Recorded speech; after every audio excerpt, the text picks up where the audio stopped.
Eclampsia क्या होता है और प्री एक्लेम्पसिया क्या होता है?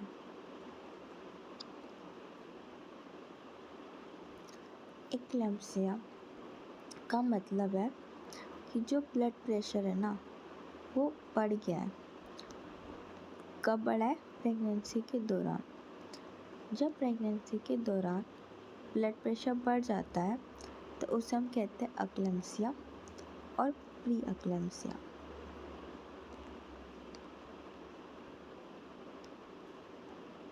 अब पता कैसे चलेगा कि वो ब्लड प्रेशर बढ़ गया है? तो जो ब्लड प्रेशर होता है वो 140/90 mmHg से ज़्यादा होना चाहिए। और कब? कम से कम 2 बार। कम से कम 2 बार जो है ब्लड प्रेशर 140/90 mmHg से ज़्यादा होना चाहिए। और ये 2 बार हम कब नापते हैं? 4 घंटे बाद। कितना समय लेते हैं? 4 घंटे का। तो ब्लड प्रेशर जो है वो 140/90 mmHg से ज़्यादा होना चाहिए। और कब नापते हैं? 4 घंटे बाद। पहला नापा, ज़्यादा ना आया, फिर 4 घंटे बाद नापेंगे, फिर ज़्यादा आया तो हम कहेंगे हाँ इसे ब्लड प्रेशर बढ़ गया है। तो कम से कम 2 बार ब्लड प्रेशर को नापना होता है, ठीक है। अभी जो ब्लड प्रेशर है कब बढ़ता है? ये बढ़ता है प्रेगनेंसी के 20 वीक बाद। कब बढ़ेगा?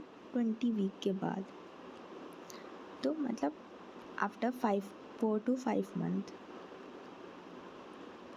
के बाद जो है ये ब्लड प्रेशर क्या करेगा? बढ़ जाता है। पर इससे साथ साथ हम क्या चेक करते हैं?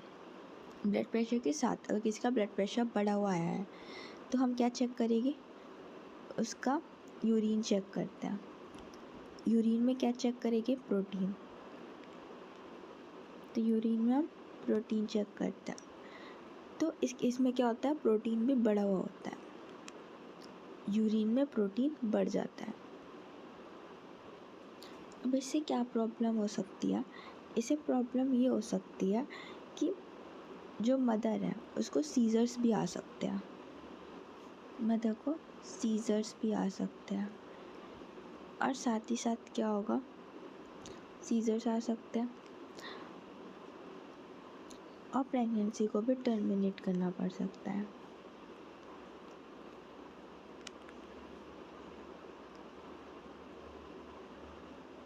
इसमें क्या क्या हो जाता है? सर का दर्द, कि कहीं सर में दर्द तो नहीं हो रहा, हेडेक और विजुअल प्रॉब्लम, दिखाई देने में कोई प्रॉब्लम तो नहीं हो रही, तो हम विजुअल सिम्टम्स भी पूछते हैं।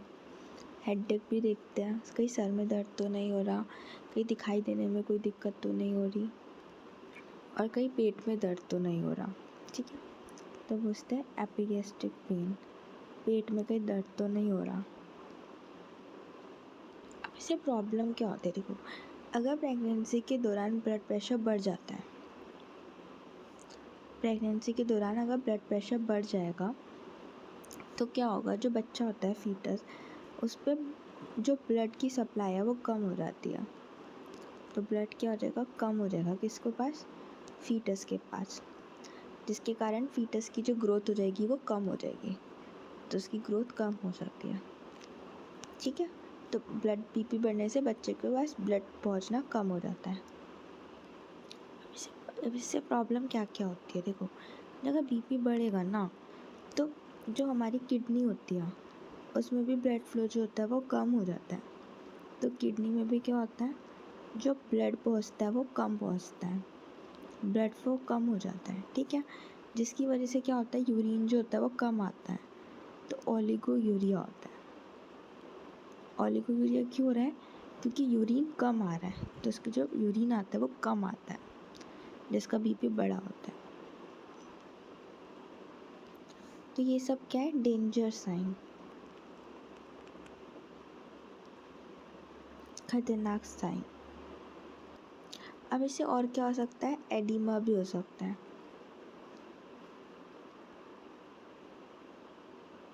एडिमा मतलब सूजन आना। बीपी के ज़्यादा बढ़ने की वजह से प्रेगनेंसी के दौरान सूजन भी आ सकती है। प्रॉब्लम क्या आती है? प्रॉब्लम ये आती है, देखो, कि जब जो हमारा ब्रेन है ब्रेन में अगर जो ब्लड की सप्लाई है वो डिस्टर्ब हो जाती है तो इसके कारण मदर को जो है सीजर्स आ जाते हैं, जो बहुत डेंजर है। बीपी के बढ़ जाने की वजह से ना एक सिंड्रोम भी होता है जिसे कहते हैं हेल्प सिंड्रोम। इसमें क्या होता है, जो ब्लड के सेल्स होते हैं ना, आरबीसीज, वो टूटने लगते हैं। आरबीसी क्या होते हैं, ब्रेक कर जाते हैं, टूटने लगते हैं, ठीक है। और जो हमारे ब्लड वेजल्स होती है ना छोटी छोटी, वो ऐसे उसमें थ्रोम्बस बढ़ जाता है। तो जो ब्लड का सप्लाई होता है ना वो डिस्टर्ब हो जाता है, थ्रोम्बस, तो जिसके कारण बहुत सारे जो ऑर्गन्स होते हैं उसमें ब्लड नहीं पहुंच पाता, उनकी ब्लड वेजल्स में से थ्रोम्बस बन जाता है, ठीक, जिसके कारण ऑर्गन डैमेज हो सकते हैं। और साथ साथ मायोकार्डियल इन्फेक्शन, हार्ट अटैक जैसी प्रॉब्लम